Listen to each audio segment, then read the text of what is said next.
Hey everyone, Aaron here from Opiak Finance Solutions. And I'm Kiara. Welcome back to the channel. And if this is your first time, welcome. Today we're going to talk about one thing that every property investor hits sooner or later.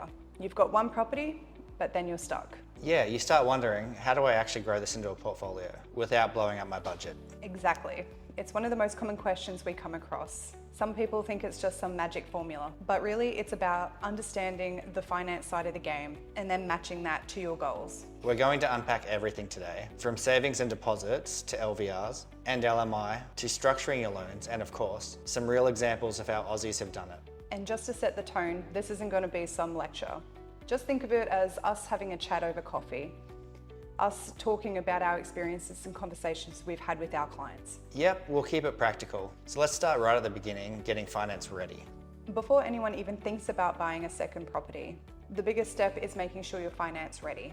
And I don't mean just having money in the bank. Exactly. Finance ready means your income, expenses, debts, and credit conduct are all in good shape. The lenders don't just look at what you're earning, they scan everything. Netflix, credit cards, Afterpay, personal loans, it all counts. We've had clients with huge incomes but are unable to borrow because their living expenses are way out of control. Then we've had clients who have modest incomes that have been able to borrow more because they're smart with their money and keep their money organised.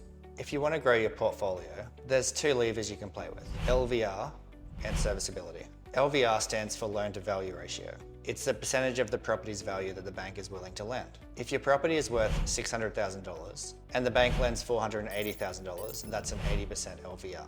Anything above the 80% usually triggers lender's mortgage insurance, also known as LMI. This protects the lender but not you. However, it does let you borrow more with a smaller deposit. Now here's the key. LMI is not evil, it's just a tool. Paying it can make sense if it gets you into the market sooner. It also can help you keep some cash aside for extra buffers. That's right. We've had first-time home investors who used a 90% loan with LMI and refinanced their property 2 years later once the property had increased in value. They paid about $8,000 in LMI but gained about $80,000 in equity. That's a win. Exactly. The goal is to look at the bigger picture, not just the upfront cost. And when you're planning your deposit, don't forget costs, stamp duty, conveyancing and inspections, even moving or small renovation costs. People underestimate those costs all the time. So where can your deposit come from? The classic one is genuine savings over 3 months or more. But there are other ways. Funds gifted from family, equity released from an existing property, or even selling assets like a car. Each lender has different rules. And when we talk about equity, that's where things can get exciting for property growth. So let's say your first property is worth $700,000 and your loan is $400,000. That's $300,000 in equity, but not all of it is usable. Most lenders will happily lend you 80% of the property's value without LMI. So 80% of $700,000 is $560,000. Subtract your existing $400,000 loan, that's $160,000 of usable equity. That $160,000 can be used as a deposit for your second property or even 2 smaller ones if you structure it properly.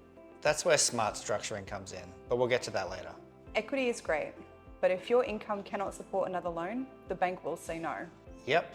Serviceability is the silent gatekeeper. Every lender has their own calculator and they shade income differently. For example, rental income might only be counted at 80%. Overtime might be shaded or ignored, and self-employed income could be averaged over 2 years. We had a FIFO client earning roughly about $180,000, but because of how the allowances were treated, some lenders only counted $130,000 of it. So choosing the right lender can make a massive difference in your borrowing power. In this case, about $200,000 worth. That's why your bank might say no. They can only view the products that they have. If you go to someone who knows which lenders actually value the type of income you have correctly, you will have many more options. Lenders want stability. Even moving from contract work to full-time work can increase your borrowing power. Let's shift gears to savings. People often underestimate how powerful discipline can be. Even $100 a week adds up to $5,200 over a year. We had a client couple who saved $250 a week for almost 3 years. That's almost $40,000. That $40,000 became the seed of their investment property, which is now worth $120,000 more than when they bought it. That's the thing. Property rewards consistency. The earlier you start, the more time does the heavy lifting. And you don't need to sacrifice every coffee. Just be intentional. Set a savings goal, automate it, and build your buffer at the same time. Before we get into loan structuring, let's talk mindset. Property investment isn't about one big win, it's about stacking small wins consistently. You're not trying to time the market, you're trying to spend time in the market. Exactly. And if you treat every property like a business with cash flow, strategy, and performance reviews, you will naturally grow over time. We've seen people go from their first property to 3 properties in 5 years, simply because they treated it like a plan, not a wish. All right, let's get into the fun stuff. Structure. This is the backbone of every strong portfolio. You can pick great properties, but if your loans are messy, you'll hit a wall fast. Absolutely. Think about it like plumbing. If you don't lay the pipes down right the first time, there's just going to be problems down the road. Structuring your loans properly keeps money flowing where it needs to be, whether to your offset, to another deposit, and working towards your freedom. An offset account is a separate account linked to your loan. The balance in that account offsets the loan balance, so you only pay interest on the difference. So if your loan is $500,000 and there's $50,000 in your offset account, you pay interest on the $450,000. It's flexible and powerful, and that cash is still yours. Then there's a redraw account. It's similar, but not the same. Redraw is money you've put onto the loan that you can pull back out. The issue is once it's inside the loan, it can blur what is deductible later if you decide to turn the property into an investment property. Exactly. Redraw is fine for owner-occupiers staying long-term. However, if you're trying to build a portfolio, you may want your extra cash sitting in an offset instead. It keeps the original purpose of the loan clear, which matters a lot come tax time. And then there's split loans. Instead of a giant loan, you can split it into chunks. So you can say have one $400,000 fixed loan and $100,000 in a variable loan, or separate splits for each property deposit. That gives you control and makes it easier to refinance or use one split as a deposit later without touching the others. Now let's clear up a big misconception. Cross-collateralization isn't evil. It's just a tool, one that needs planning. Right. It simply means more than one property secures the same loan, or multiple properties are tied to the same lender. So when could that make sense? If you're early in the game and you want to leverage your equity from your first property quickly to get the second. Sometimes a cross-collateralized setup can save time and costs. But there's a catch. Once you start growing, it can limit flexibility in the future. If you want to sell or refinance a property, the bank might need to revalue the whole portfolio. That's when it can become a headache. We have seen people come unstuck with this. So if you are planning on cross-collateralizing, please have a plan to uncross later, or maybe refinance once equity grows. Cross-collateralization is a tool. It's handy in the moment, but you don't want to build an entire portfolio with it. Exactly, and that's why we talk strategy and think long-term, and revisit them over time. This next one always starts debate. Should I go interest only, or should I go principal and interest? So it depends on your strategy. If it's an investment property, interest only can make sense. It keeps repayments low and cash flow higher while letting the property grow. The debt is still there, but the tax efficiency and liquidity may help you move faster. If it's your home, you generally want principal and interest because you're not getting the tax benefits on that debt, and you do want that gone one day. We've helped structure plenty of portfolios where the owner's home was on P&I and all their investments were on interest only. The result is generally lower combined repayments and more cash left in the offset to act as a buffer or help to create a deposit for the next property. That's the key. You're not just choosing a repayment type, you're designing cash flow. Let's talk about how to use equity without stretching yourself thin. Let's say your first property has grown by $200,000. You could refinance to 80% and pull out $160,000. But if you just increase your debt and your income hasn't changed, serviceability might get tight. A smart play could be to release equity into a separate split or offset and leave it sitting there until the next deal is ready. That way you have access to it, but you're not paying interest on that money until you use it. Exactly. And when you're ready, you can use that split as the deposit for your next property. Clean and quickly and no need to refinance. Let's run through an example. Client A has a home loan of $600,000 and just bought an investment property. They keep both with the same lender and cross-collateralize. Client B splits their loans, uses offsets, and keeps the lenders separate. 2 years later, both properties rise in value. Client B refinances one property with another lender, releases equity and buys property number 3. Client A tries to do the same, but the bank wants to revalue both properties and tie up the new one too. Their growth now stalls. Both started out identical, but structure made the difference. Let's touch on another big question, fixed versus variable. Fixed can give you certainty because you know what your repayments are going to be for the next few years. However, variable gives you flexibility. You can pay extra and refinance at any time, generally with no extra costs. Sometimes we see hybrid approaches, part fixed, part variable. You get a bit of certainty, but keep some of the control. Some people like this model as well. It's important to remember, fixed loans generally don't have offset access. And if you're trying to build a portfolio, flexibility can often be at a slightly lower rate. One more piece people generally forget is future serviceability. Every loan you set up now affects the one in the future. If you fix everything under one bank, that bank holds all your cards. But if you diversify lenders, you can have much more control and say in the next steps and opportunities ahead. Exactly. Some lenders are great for high-income pay-as-you-go clients. Others are more flexible with self-employed or multiple rental incomes. By having a little bit of planning at the start and choosing your lenders in a sequence, you may get that extra property or two before hitting the wall. We love to discuss this with our clients. Which bank first, which bank second, and which ones they're going to avoid. It's a chessboard, not a roulette wheel. Something to be clear about, we're not accountants, and we always tell our clients to speak to their accountant or financial planner before they move any money around. It's always nice to keep your accountant happy, so trying to keep your loans clean and separate with the things like splits that we mentioned earlier can go a long way to keeping that accountant happy. And if you ever convert your home into an investment down the track, you'll thank yourself that you used an offset instead of dumping all that money onto the loan. Right, because when you redraw your funds for personal use, it can affect your tax deductions later. That's an easy mistake to avoid with a good structure and speaking to your accountant early. You can think of your loan like scaffolding. Your first property sets the base. Each new property adds another level. If the scaffolding is very rigid, one crack can bring the whole thing down. If it's flexible with things like offsets, splits, and clear purpose, for each loan, you can build as high as you want to. Okay. We've covered the backbone of your portfolio setup. Next up, we're diving into the strategy on how to actually pick the right kinds of properties and combine growth with cash flow. This is where your creative part can come out. Rent vesting, duplexes, dual key, finding high yield properties or high growth. The choice is yours and it can open a lot of different doors in the future. You can get creative here and it's where your goals really matter. Absolutely, because not every property is going to serve the exact same purpose. Some are built to grow in value, some are built to produce income. The real power comes from combining the two in a way that fits your lifestyle and long-term goals. Every property in your portfolio should have a clear job. Some people do buy without thinking about the role it plays. They later wonder why their portfolio is unbalanced. Maybe they have a lot of low yield properties that have stopped cash flow. Or maybe they have a lot of high yield properties but they haven't grown in value a lot. We like to think of it as a team sport. You've got your growth players, your cash flow players, and your hybrids. Each property contributes differently to the big picture.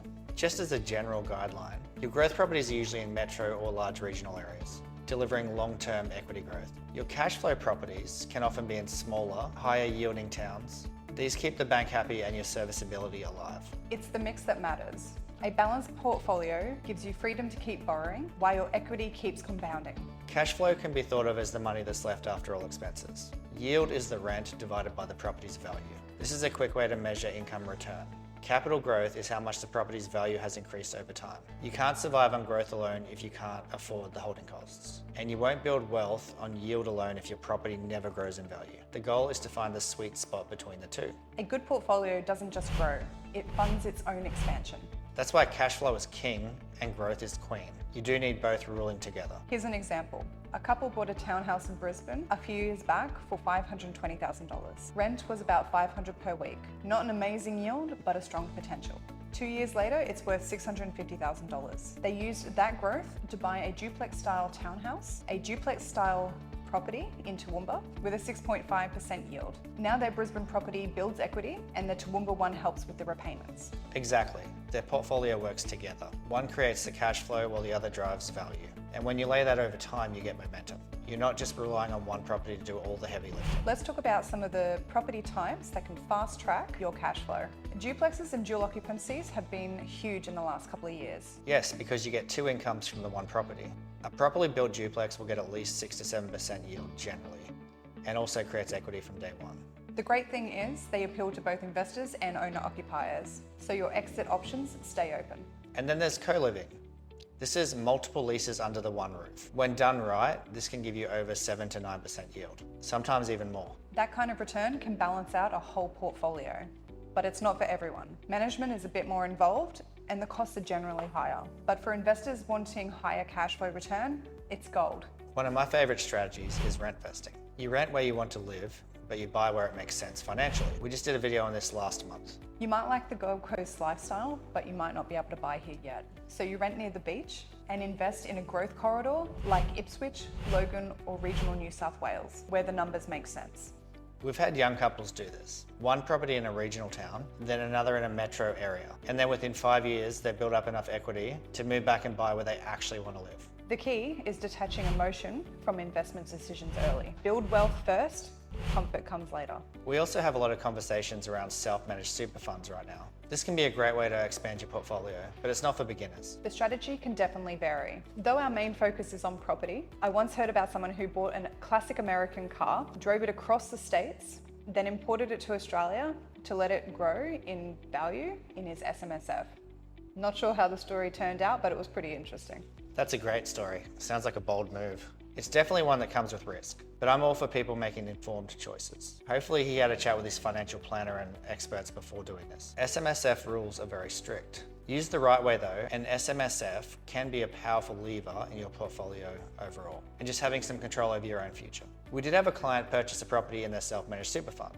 They sold it 12 months later, and after all expenses, they banked $120,000. And then they purchased again. Let's go back to the couple earning $120,000 combined. They start with one investment property worth $450,000. Year 2, they refinance and pull $100,000 out in equity and buy property 2, a dual occupancy, for $500,000, returning $650 a week in rent. Year 4, both properties have grown in value, rents are up, and they saved another $30,000. They used that equity to get property number 3, a small townhouse near a new infrastructure area. After 5 years, they've now got around $1.6 million in property and roughly $300,000 in equity. That's with ordinary incomes, not millionaire jobs. It's planning, not luck. They didn't take crazy risks. They just used time, structure, and diversification.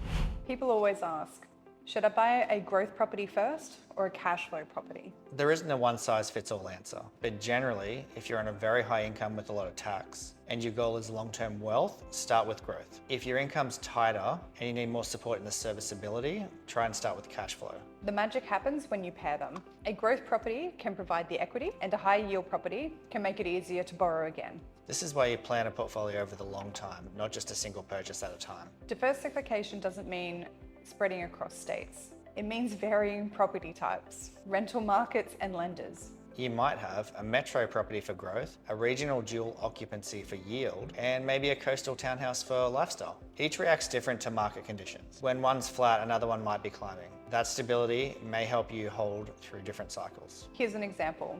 A couple in their 40s, they had one home and they wanted a safety net for when they retire. They refinanced, used $150,000 in equity, and bought a single investment property, returning 5.8%. 5 years later, that one investment is now worth $180,000 more, and the rent's now covering all expenses. They now have peace of mind and a buffer for later in life. A lot less stressed about pensions and rate hikes. That's the point. You don't need to chase 10 properties to win. Even 1 or 2 well-planned moves can change your future. Everyone's dreams and goals are different. Now let's look at the other end of the spectrum, the visionary investor. Imagine someone in their mid-20s, maybe they work in FIFO, saving aggressively. They plan to buy one property each year for the next 10 years. They plan to focus on a balance between metro growth, regional yield, and adding in the occasional duplex build. By age 45, they plan to have a $7 million portfolio. Even if half of that is debt, that is $3.5 million in equity. Rents have doubled, the debt's been reduced, and their lifestyle is completely up to them. That's what could be possible when you start early and treat it like a business plan. And again, that's not magic. That's just discipline, good advice, and staying in the game. So far, we've covered structure and strategy. Now let's talk about something not so flashy, but no less crucial: protection. Yes, this is the boring part until you need it. Buffers, offsets, and cash reserves, they're kind of like the seatbelts of investing. No one likes to talk about them until a crash happens, except for me. I actually love talking about buffers. The investors who survive the longest are not necessarily the smartest or the luckiest. They are the ones who prepare for when things don't go to plan. Let's start with what a buffer actually means. It's basically cash that you keep aside to cover any living expenses, your home loans, and anything that might pop up that you just weren't expecting, like rate hikes, vacancies, or maybe your car breaks down. We usually recommend between 3 and 6 months worth of total expenses sitting in your offset account. That's not just your loan repayments, that's everything. Groceries, fuel, insurance, schools fees if you have them. And we don't like this buffer to be in a redraw, we like it to be in an offset so it's easily accessible. but it shouldn't be tempting to spend. The reason we wouldn't recommend putting that into your redraw is because if you've dumped those funds directly onto the loan and use it later for personal use, you could mess with the loan's deductibility if it's an investment property. Exactly. Keep buffers clean and simple. So we have a client right now that has chosen $25,000 as their happy number for their offset. Everything else above that is now going to go onto the actual home loan. We have a client, a young guy, who bought 2 properties within 18 months. He's a tradie on about $90,000 a year. He saved an extra $25,000 before he bought property number 2. That meant that when rates rose, he wasn't stressing. His rent covered 85% of the costs and the buffer handled the rest. While other people might have been selling and stressing, the buffer allowed him to adapt and hold firm. That's what we've seen win over time. It's not fancy timing, it's just being able to actually hold on for the long term. Interest rates are currently a big topic. Everyone has felt the pinch in the last few years. But remember that lenders already test your affordability with a buffer rate. So what does that mean? When they test your serviceability, they actually put a buffer rate of 3% on top with most lenders. So if your loan's at 6%, they make sure that you could still afford the repayments if it went up to 9%. So if you've already passed that assessment, you're already in a stronger position than you think. But it's still smart to run your own numbers to make sure you know what you can handle if rates rise in the future. For a quick example, if your $600,000 loan goes up from 6% to 7%, that could be roughly just under $400 a month extra. Can your budget handle that? If the answer is no, you may want to start trimming some expenses. Or if you build a buffer before it happened, again, you'd be in a comfortable position. It's easier to plan in calm times than panic later.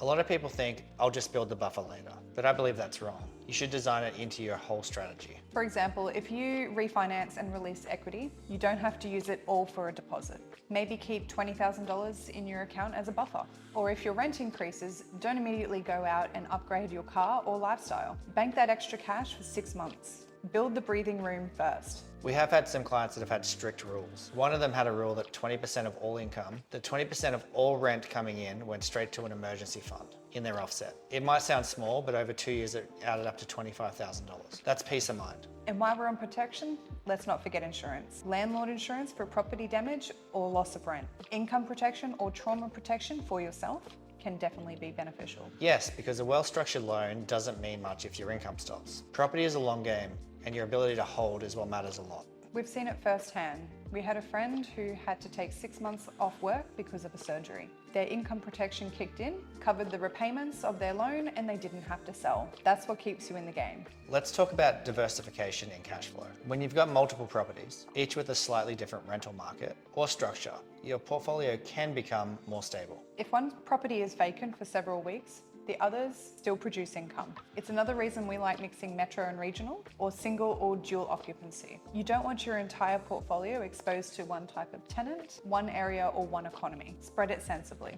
So I'm not a fan of refinancing for the sake of saving $15 a week. But when it's a part of a plan and there's some purpose and thought behind it, smart refinancing changes the game. Absolutely. We've seen people save thousands of dollars per year while also add hundreds of dollars per week into their cash flow. This is where lifestyle can be adjusted and you can begin to create real freedom. And if you're disciplined, you could keep your repayments the same after refinancing to a lower rate. This will help you build your offset and your savings and equity faster. It's such an underrated habit. Every time you refinance, lock in the old repayment amount and let your savings snowball. Let's look at the flip side. We saw someone recently, not a client, but a case study who bought 2 properties. They bought them in 2021 at the peak. No buffer, both on high LVR loans with no strategy. Rates rose and they had to sell one of the properties at a loss. If they had had just 3 months worth of repayments set aside, they could have ridden it out until the rents caught up. It's a reminder that the market doesn't punish people for investing, it punishes people for being unprepared. Here's another truth. When you've got a buffer, you make better decisions. You're not reacting out of fear. When you're not reacting out of fear,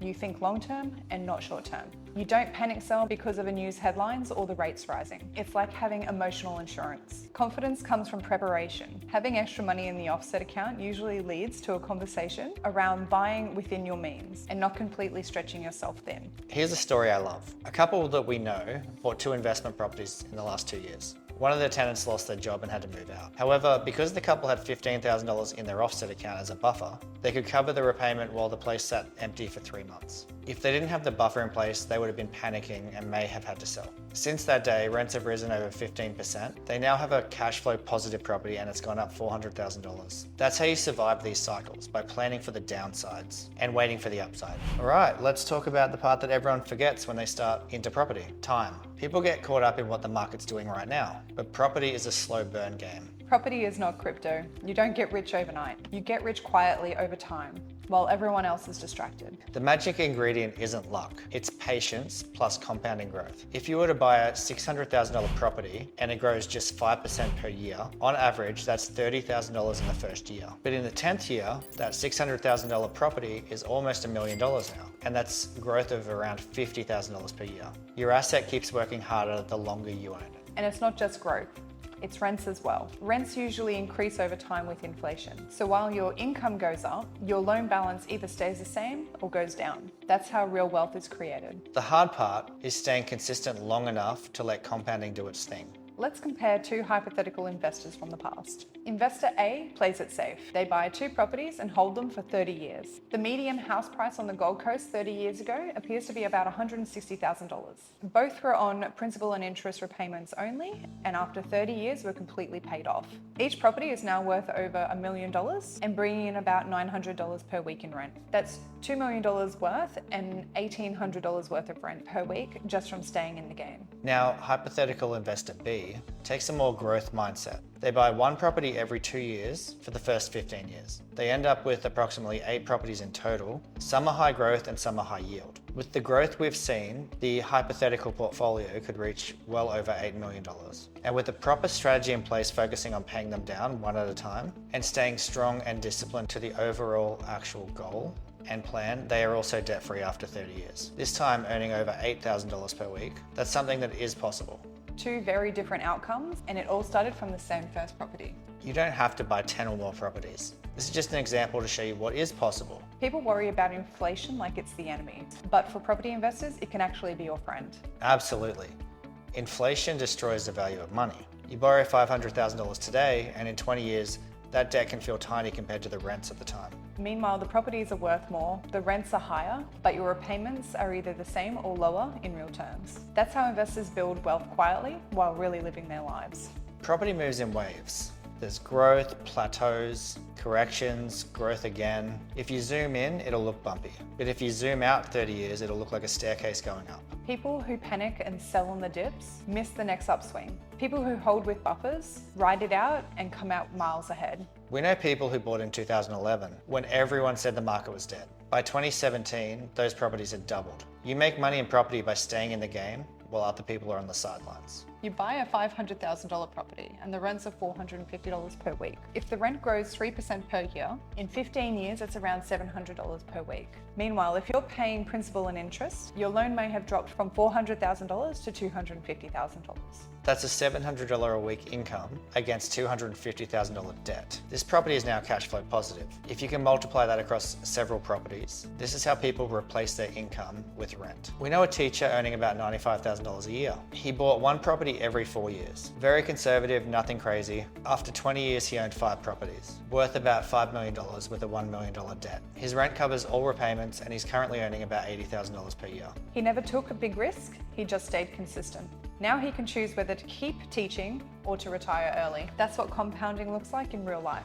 And then there's our client who's just started her journey. She's 26, working FIFO, earning $160,000 a year. She bought her first property at 22 and she plans to try and buy another property once every year for the next 5 years. Using smart structures and buffers, she has amazing goals and we're looking forward to supporting her in her journey. Most people never see the full power of compounding because they stop too early. They buy 1, maybe 2, and then they sit still for 10 years. Meanwhile, their borrowing power increases, their equity grows, but they don't leverage it. It's like going to the gym once a week and wondering why you're not getting fitter. You've got to keep applying the pressure to see the growth. Exactly. A portfolio can be like a big snowball. The first roll can be hard, but once it starts rolling, momentum does the rest. So once you've got equity, what next? That's where recycling equity comes in. You refinance, you pull out the usable equity, and you roll it into the next deal while your properties keep growing. You could potentially do that every 2 to 3 years, and you're not saving for deposits anymore, your properties are. That's how some investors go from 1 property to 5 without huge incomes. It's smart leverage, not reckless risk. Here's something that really separates people: long-term vision. Most people plan a better holiday than they do their financial future. Yeah, they know exactly what hotel they are staying in next year, but not where their money will be in 10 years.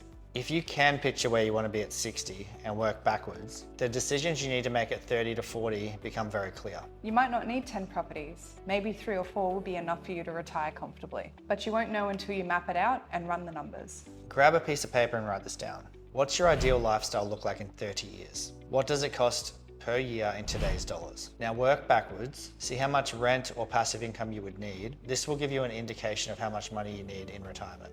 This simple exercise can turn that dream into a real number, and numbers you can plan for. We used to talk about reverse engineering techniques all the time. You can also implement this into your life with the big ticket items. Now let's touch on where a lot of investors struggle, where to buy. This is where emotion loves to sneak in. People fall in love with location because it's either near the beach or near family, but emotion and strategy rarely mix well. That's right. If you want lifestyle, buy your home. If you want growth and income, buy where the numbers make sense. Let's use an example. We had 2 couples, both ready to buy around the same time. One chose a coastal suburb that they absolutely loved. Beautiful area, but the yield was 3% and the vacancies were rising. The other chose a growth corridor with a yield of 5.5%.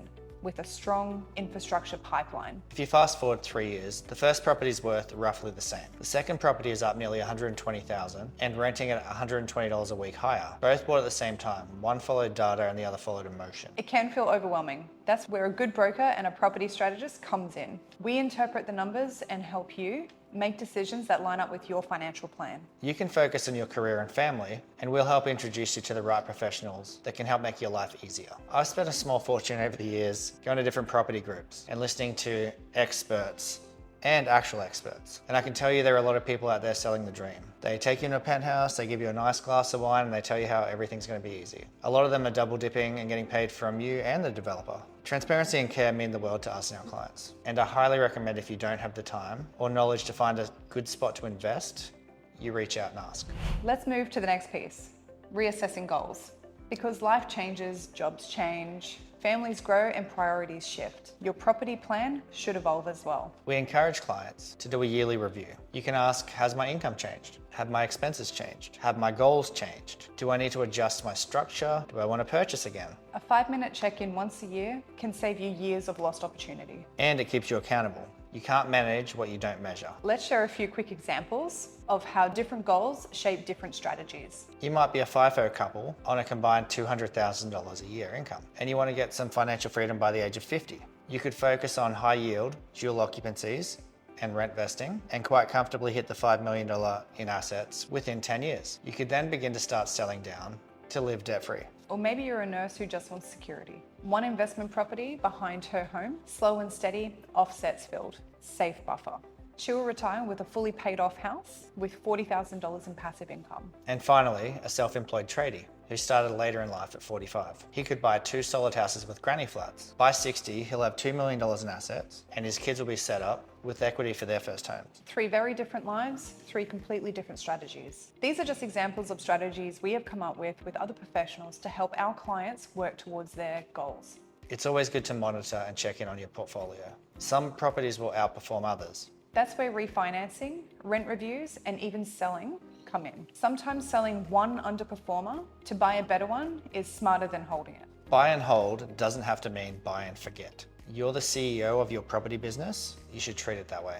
One of the biggest accelerators that we see is when people start treating investing as a skill to be mastered. They read, they ask questions, they learn, and they build a network. Totally. The investors who usually grow fastest are the ones who keep learning. They begin to understand tax, lending, property data, and mindset. Not overnight, but steadily. And honestly, that's part of why we started what we do, to help Aussies learn what's possible. If you have listened this far, chances are you're serious about growing beyond one property. And that's where a property session would come in handy. We sit down, we look at your numbers, discuss your goals, your equity, your income, and build a plan that makes sense for you and your goals. No pressure, no sales, just clarity. Because the truth is, most people don't fail from lack of opportunity, they fail from lack of direction. All right, let's wrap this up with some takeaways. 1, know your numbers. Income, expenses, equity and borrowing power. 2, structure smart. Use offsets, splits, and avoid painting yourself into a corner. 3, Balance growth and yield. One builds wealth, the other keeps you in the game. 4, keep buffers. Safety equals staying power. 5, play the long game. Time in the market and consistency beats timing the market and hype. And if you want to add a 6th, keep learning. The more you know, the faster you'll grow. So if you're sitting there thinking, I have one property and I want more, this is your sign. Book a strategy session with us. The link's in the description below. We'll help show you what's possible and take you confidently to your next step. Because whether you want one property or 10, your journey starts with a plan. Thanks for tuning in. And if you've got something from this, don't forget to like, subscribe, and share this with a friend who might need that push to get started. See you in the next one. Aaron here from Opiak Finance Solutions. And I'm Kiara.